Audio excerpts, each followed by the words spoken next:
Good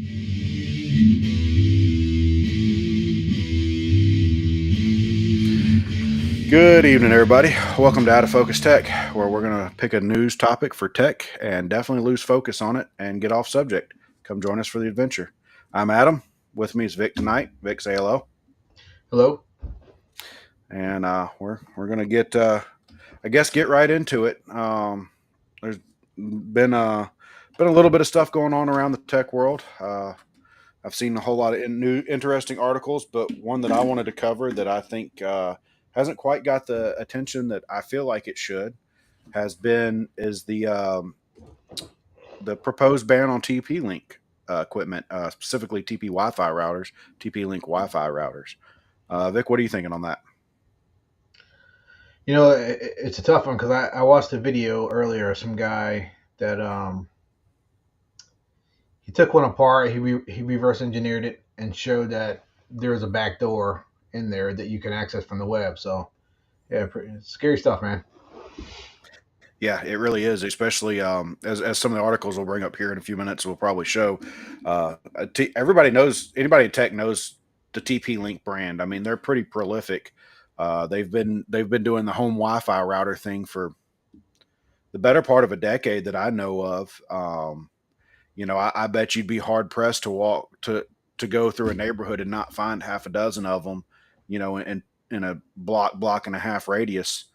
And even worse, if what they're saying is true, which I believe a lot of it is, then there are small and medium sized businesses that are relying on these devices as well, and that's really scary because you think about it, you're like, oh, okay, so some guy running a medical billing office out of his house or whatever, but think of it beyond that. Think of resellers on Etsy. How many sellers on Etsy have you given your credit card information to buy something and have it shipped to you? If these guys are using these routers and these effects are that bad, uh, you know, what are we not taking into consideration as far as what are we letting out there? What are your thoughts on that? Well, something I've been thinking about is how many. I mean, not just government agencies, but police departments, just like you said, hospitals, Yeah. military. How many people have TP Link routers running in their organization? hmm Oh yeah. I mean, both of us having experience in the army.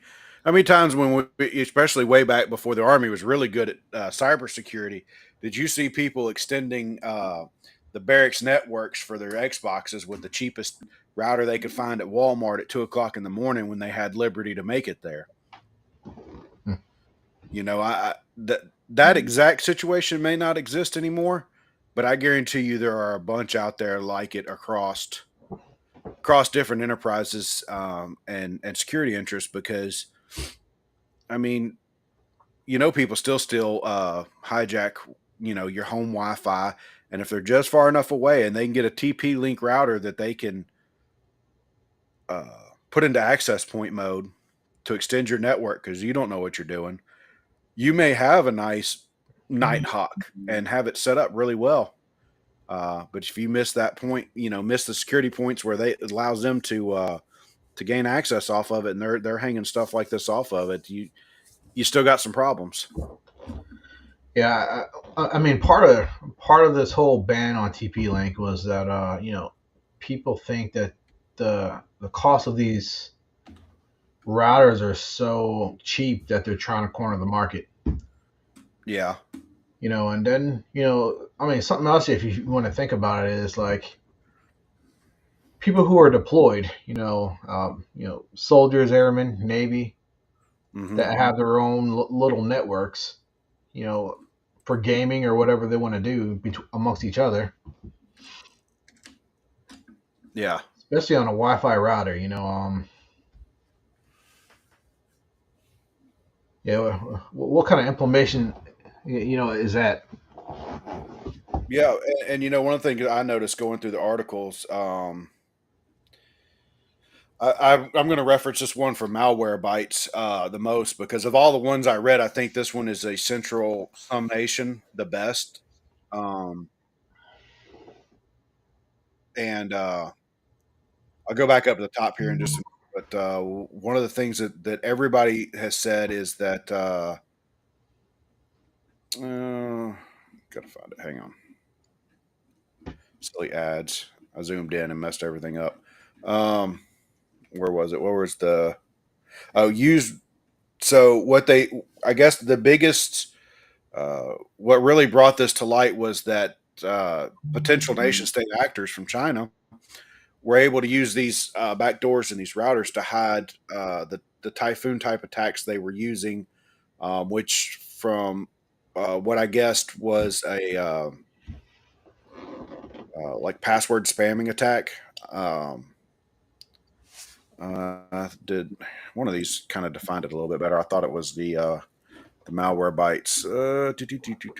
Let's see. Let's refresh Well, this. there was one thing that I had looked in that said Chinese hackers were using these routers as botnets, to Hmm. do a lot of espionage. And I can Yeah, see how that could happen. yeah, uh, One thing in China is they're very that's what I'm looking for. Like if you're a business in China and the government says, hey, you will install this backdoor into your firmware. hmm Well, if you want to be a successful company, you're going to do it. yeah. You're going to do it. It's very much a well. I mean, it's a dictatorship, and the government has access to all the business stuff. So it's very much in some cases I feel like life or death. Obviously, I don't live in China. I don't know the whole story, but I feel like just from what gets displayed through the media and stuff, that some of this is probably life and death for some of these companies, um, or a developer, engineer somewhere in the supply chain to add these things. Yeah, So good points. all right. So I went back to my article on CNET here, and it was a password spraying attack, and it was definitely labeled as nation state threat actor activity, which means backed by the Chinese government. Um, and one of the things that I found really interesting about kind of how this all came about um, is that Microsoft spent a lot of their own time and money into this, and that struck me as relevant and carrying a bit of weight because Microsoft is not in the network gear business. They're not, um, and they're definitely not in like the Soho router business. So they're not gaining anything by discrediting TP Link and trying to just an outright smear campaign. This isn't them, trying to drag Dell through the mud because their newest chipset just doesn't like Windows Server 22 or something like that. Like this was like they spent legit money on this and really don't have anything to gain. Um, Yeah, I'm I not wonder. saying that they don't own shares in Netgear or something like that, but there's just no direct reason for them to come out with this such a staunch report against TP Link, right on the surface. Yeah, I mean, I guess if you're Microsoft and you have some great engineers that maybe have stumbled upon this, kind of hard to dismiss it, really. Yeah. Um, So, what do you think? You think China is actually behind this? Do you think they have all of our information now? Like, I'm wondering how deep does this actually go? yeah, and that's me. So of all the articles I could find, in fairness, much against kind of how I opened it, all of this pointed to TP Link being used in the password spraying attack and not being vulnerable, uh, or at least this incident was not about vulnerabilities and data collection. But if they have the ability to backdoor in and pivot, run some kind of pivot attack from these Soho routers to um, do password spraying attacks or whatever that entails against what has been labeled several times as critical infrastructure. So I'm assuming they were going after big businesses, government sectors, probably all your infrastructure sectors, energy, roads, commissions, that kind of stuff. That's what else can they get through that back door? Like, it Mm. seems to me, while entirely possible that this is just a legit backdoor method to make a bot that is a springboard for DDoS attacks and that kind of stuff, and just absolutely covering your tracks. But if you've gone through that, why wouldn't you get the low hanging fruit of collecting the data and sending it back that goes through that every day anyway? And Like, I mean, they might be doing that. if they've thought about this through, like, just in general intelligence terms, you've already got this, you've developed this system that you're going to do this springboarding, and you've developed it on a platform that's already funneling valuable information as an intelligence mindset. Why wouldn't you grab it while you're there already? Yeah, true. I mean, yeah, so this back door, I mean, it's alarming. I'm glad I don't have any TP link stuff in my house, but Yeah, from when I went to Matt Brown's page, he had I mean, he hacked the whole thing. He went through the whole process, yeah, and he was able to find the internal web page link on the internet. yeah, Just imagine like my router being it's on the internet, the page to access it. yeah. That for the username and the password, Hmm. he found it in a file that was on the TP link and was able to use that to gain access to that page. If you guys are interested Yeah, in that and watching him go ahead and do that, you can head over to Matt Brown's page and watch him as he hacks that TP link router. yep. We'll put a description. We'll put a link in the description as well. But Uh, if you think about, you know, a lot of people have TP links mhm. because they're reliable. Yeah, They're definitely reliable. yeah. I mean, hardware wise, like, you don't hear many bad things about them. Most of the bad things that I've ever seen on them, review wise or anything, normally will come from like bad software updates and stuff. And I think anytime I've ever used a TP link anything and seen the UI, it could always use a bit of polishing. But again, you're buying lower price goods, so they got to cut corners somewhere to keep that price down. Um, but if you look at what I'm displaying here, like, this is a scary statistic here. Link has managed to grow their market share to 60% of the U.S. retail market for Wi-Fi systems and SOHO routers, small home and office routers. And I wonder how many of those routers are infected with this backdoor. Yeah, and beyond that, so one of the things, like, going through this, I realized I had been buying Casa smart plugs for my house, doing home automation. Right now, they're what's running all my fancy Christmas light timers and everything. Um, but they've been bought out by TP Link at some point. Uh, so are these outlets susceptible to this, or is this just Wi-Fi routers? If they're not susceptible to this, are they susceptible to something else? Which then got me down a rabbit hole. This year I bought the GoV permanent outdoor Christmas lights. The LED strips you stick up outside. Hmm. They're programmable. Um, that's made in China. Not that these are necessarily low quality, but they're made in China. The app to control them is definitely a Chinese development firm. Now I will say, at least through Apple, they're not collecting a whole bunch of data, or at least they're not disclosing that they are. Um, and I am using them with the grain of salt, but it's like, and nowadays with all the cheap stuff out there, like I can tell you how much cheap stuff I've bought to try something out, like a webcam. Bought a cheap HD webcam a while back. It was made in China. Like, is this something we have to start thinking about for all point of origin on anything we buy? Because TP Link is 60% of the market in this category. Yeah. With the proliferation of things like Timu and Wish and stuff like that, like I think that this may just be the tip of the iceberg. And something I've been thinking about, and I don't know, this could probably build onto a whole nother video talking about Internet of Things. Yeah. How many IoT devices do we have in our houses, and do they have backdoors built into them? Yep.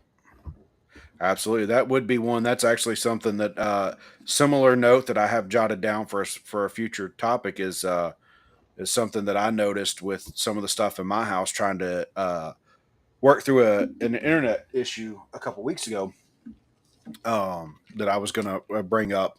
So we'll backdoor that, and it may be related, or we'll table that, and that may be related. Um, but this, I mean, TP Link, like if you stop and look, TP Link makes a lot of stuff. And while all these reports keep coming back to the Wi-Fi routers, is it really just that? Yeah, I'm pretty sure there's a lot more stuff that we're going to uncover over the next few months. I mean, Yeah. what do you think? If you have a TP Link router, do you think you have to get rid of it? I I think out of over hesitance, I would be looking to replace it. Uh, I would too. In fact, Uh, in my house, I've got mostly it's all wired throughout the house, and I'm yeah, using a Cisco switch. You know, right. but I mean, for people who have these routers, and maybe you can go out and just go get another router. I mean, there's alternatives out there like using a There Raspberry Pi. are. Hmm. If you get a Raspberry Pi and load a Pi hole onto it, Yeah. you can tell this, like which traffic that you want, which traffic do you want to block, Hmm. and that goes for all sorts of things. Like maybe you got youngsters in the house and you don't want porn links or to be able to Right. access anything like that. You just go ahead and block it in Pi-hole. I've been using it for Yep. years. You know, um, Yeah, yeah, but in regards to this specifically, that works great if your TP Link device is not your WAN connection. If you're using this, like if you buy a TP Link Wi-Fi router with the built-in broadband modem, and that is your WAN interface, you can't put that Pi hole between them. So it still has access to the internet. yeah, I know how. So I've got all my traffic going through the Pi-hole. Um, Hmm. I could block it that way. But you know that seems to be an alternative. But another alternative would be, what if we erase the firmware that's on those TP-Link routers and we use something like OpenWRT? I don't know much about it, but I do know that that's another option. Yeah, I think it is. The one thing that I am unclear on, and to make this clear, I'm a systems engineer, not a security engineer. Um, I'm not sure that the actual back door is not hardware related. Like it's not firmware baked into a chipset. I don't know that pulling off the TP Link firmware and adding like W Open WRT is going to necessarily take the back door off if it is baked into some firmware on an IC chip. Um,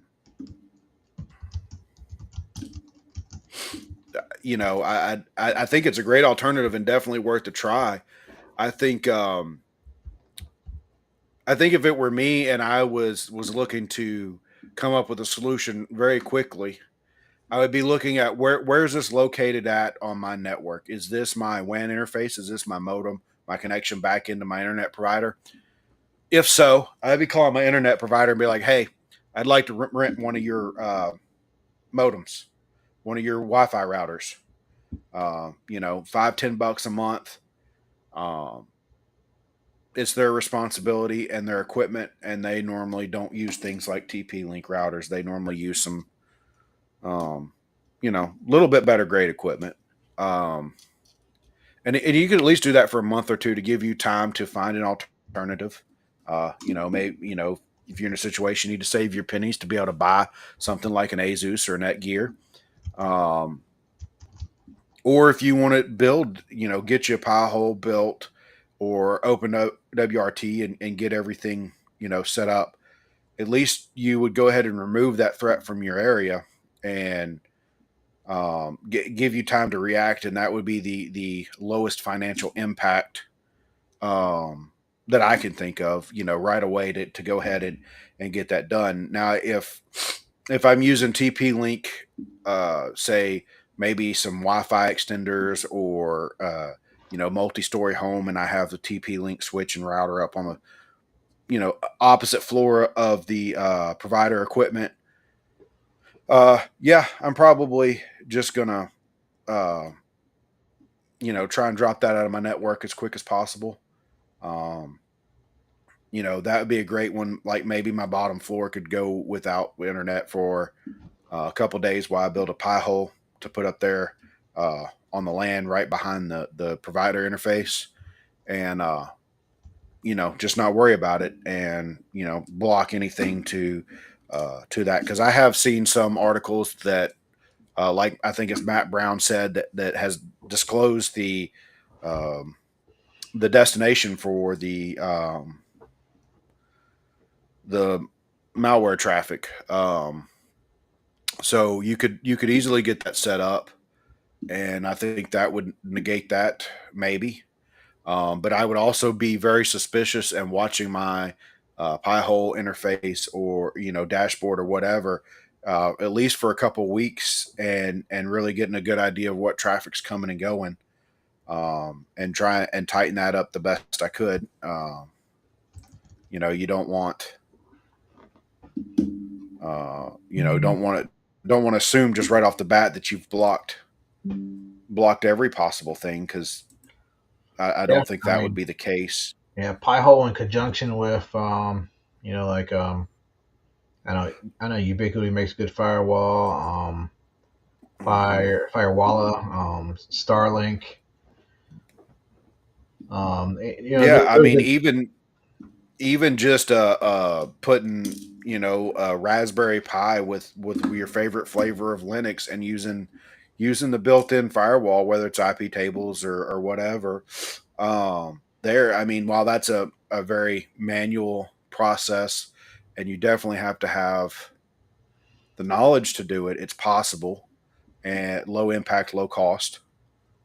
Um, Yep. I mean, if you really want to get rid of your TP-Link router, like I probably would. I mean, there's a lot of vendors yeah, out there like Cisco, Juniper, uh, yeah, Avaya, Linksys, which is Cisco, yeah. Nokia, was it Micro? Asus, Netgear, Nighthawk, which I think Oh Nighthawk yeah, is now owned by Netgear.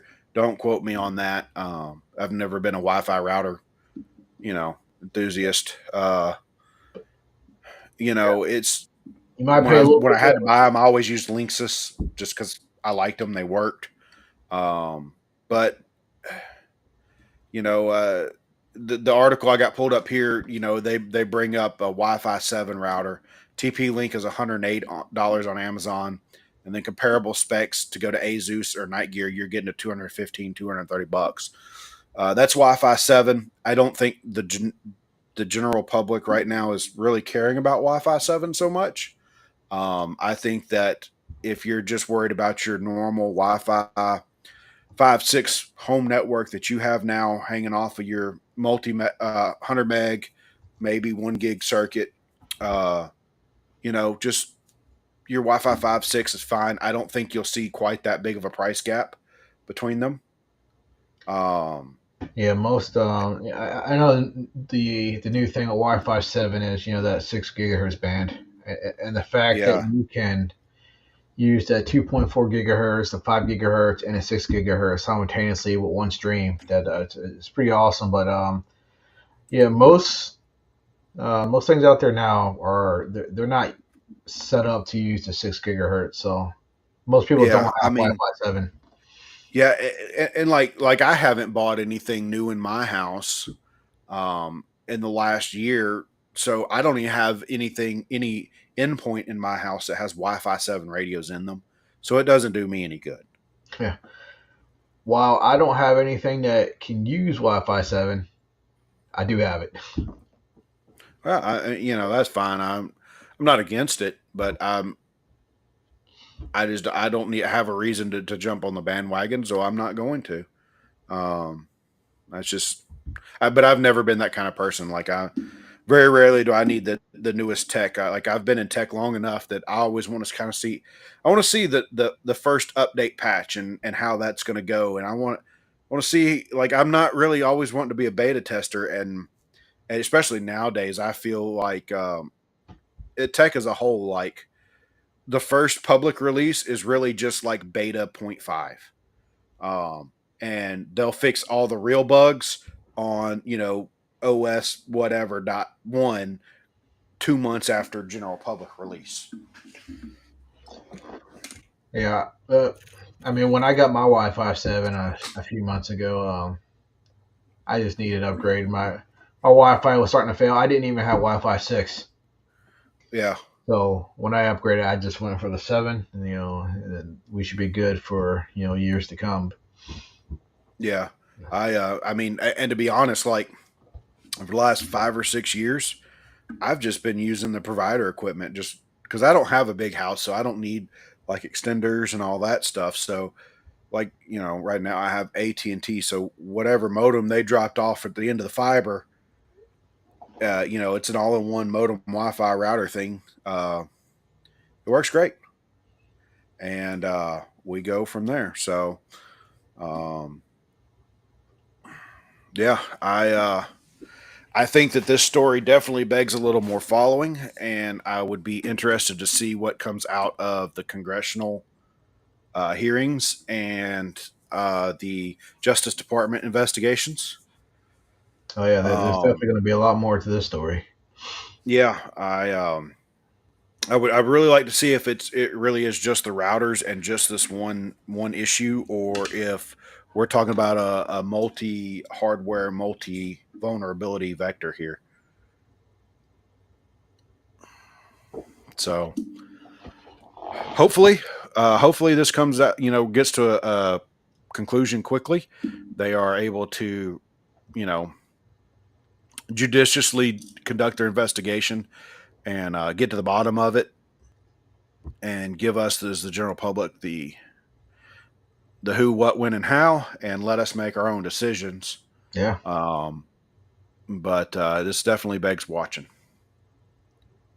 yeah. I can't wait to see what the outcome is. Yep. So maybe we'll check back on this in a couple weeks and see where they're at. I think this is going to about wrap it up for this episode. You got any closing remarks? I do not. All right.